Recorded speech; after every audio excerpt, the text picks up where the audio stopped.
What's an alternative for or to marriage counseling? My name is Paul Friedman.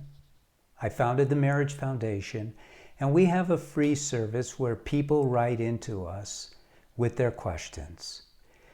And we get different requests along these lines for different reasons. Occasionally, a couple lives where there aren't many marriage counselors around. Or a couple, one of them wants to get marriage counseling, but the other does not. In other cases, they've tried marriage counseling. Maybe they've only gone to a couple of sessions, maybe more. And they realize they're not getting anywhere. I've written a number of articles about the problems that people encounter with marriage counseling. I've even given suggestions to people when they go looking for marriage counselors, the best way to do it. There's also videos that I've put together along those lines. But let's jump past that. Let's talk about an alternative to marriage counseling, because candidly, I used to be a divorce mediator. I know it's 20 years ago, but I was a divorce mediator, and I became a marriage saver. Not just helper, but a saver. And I didn't use the techniques or methods, or I would say principles, that therapists use. I recreated the whole thing. So I can talk about an alternative to marriage counseling because I created one. Now, I don't want to put down marriage counselors. By and large, they're like everyone else. They're good people. Are they properly trained? I don't believe they are, because from what I have seen, they don't understand marriage. They don't have principles that they rely on to help people get their marriage back on track. So let's start with one of the primary principles, because that's what I did, and the Marriage Foundation is now probably the best alternative for marriage counseling. We're one of the largest marriage help organizations. Our success rate is very high. Our reviews are very positive.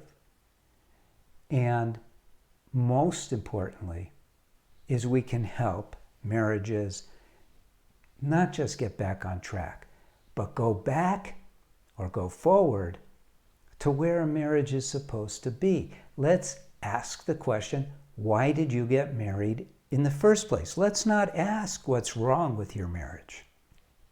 Let's go back further. You got married in order to be happy.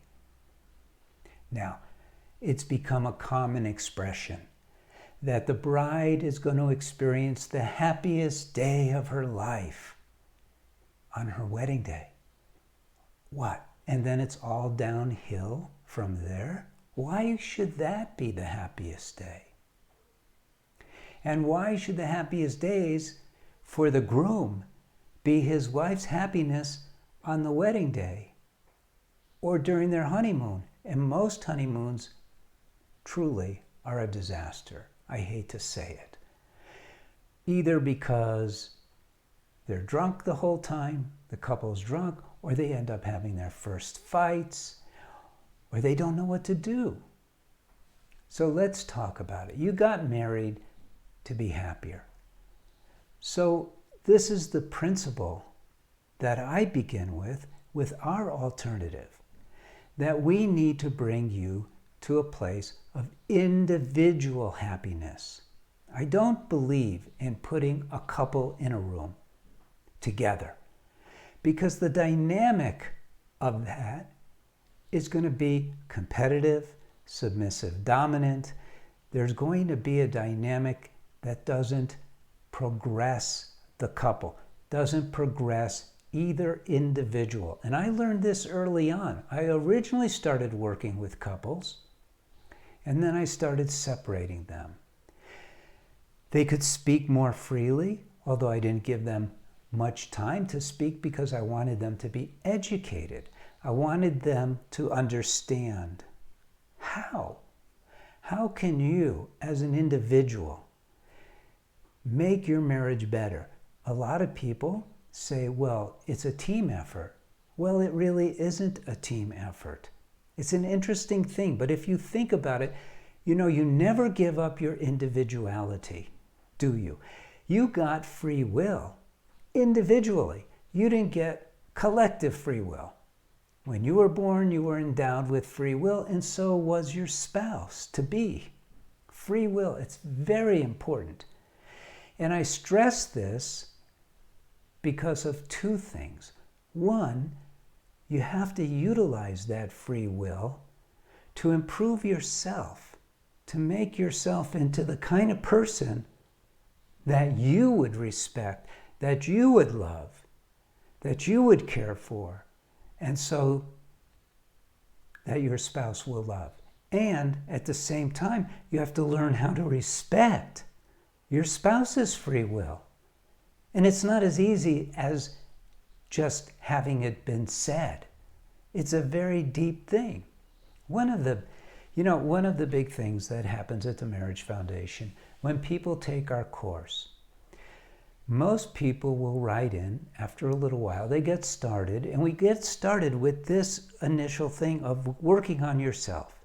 And people will write in, and they will start talking about the circumstances that are plaguing them. How do I get, for instance, my husband to pay more attention? Okay. First of all, do you want to manipulate your husband if you're the wife? No. Well, why not?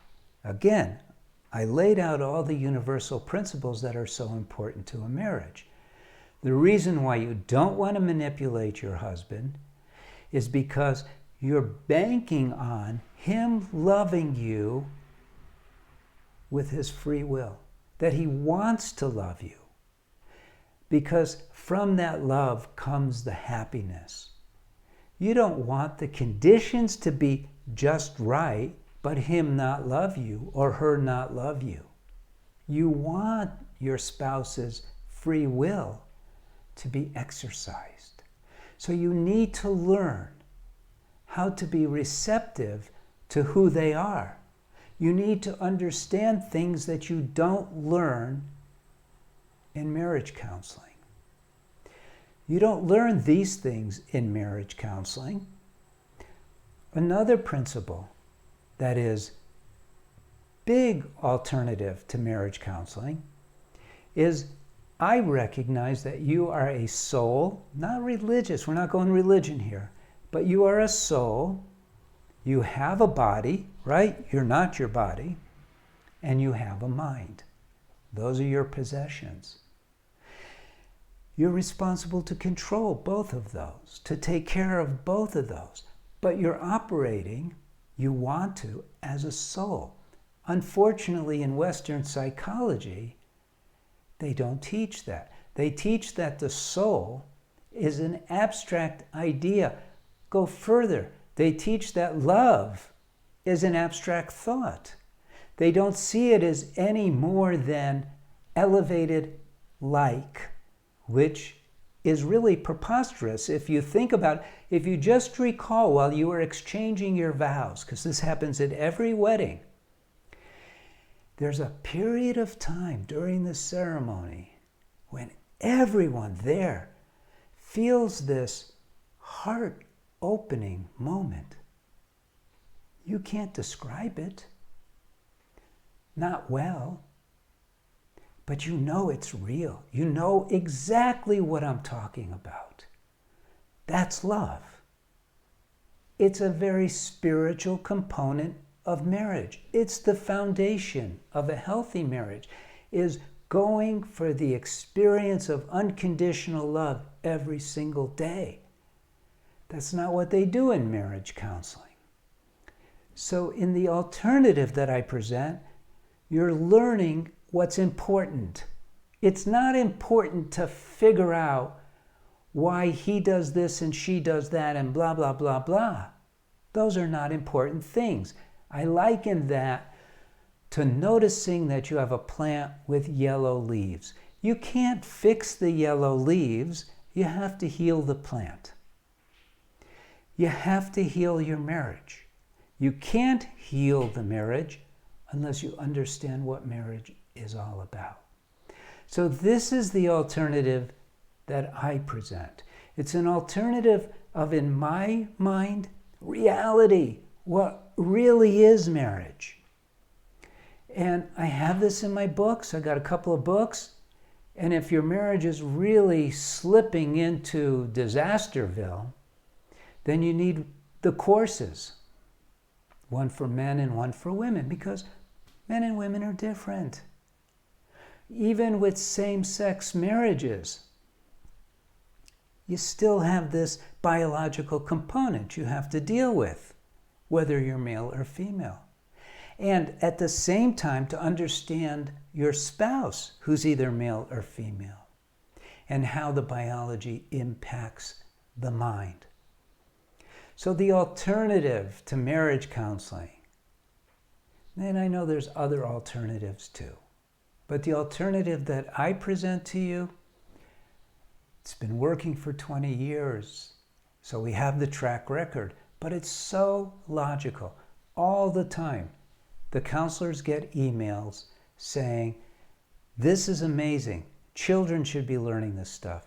This is great. I already could see how this is going to work. And it does work. We get emails from time to time just letting you know it's been 2 years and our marriage keeps getting better. And that's what's supposed to happen. Your marriage is supposed to get better every single day. Look into our alternative. Because not only is it an alternative, it's superior. And I dare say that in decades to come, it will be the standard. I won't see it in my lifetime. I know we're a little bit ahead of the curve.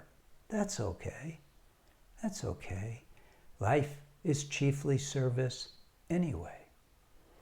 I hope this was informative and useful for you. If so, like it, leave a comment, share this, let other people know, and try what we have. I think you will find it amazing. God bless you. God bless your spouse. And may your future be filled with love, joy, and happiness, as it's meant to be.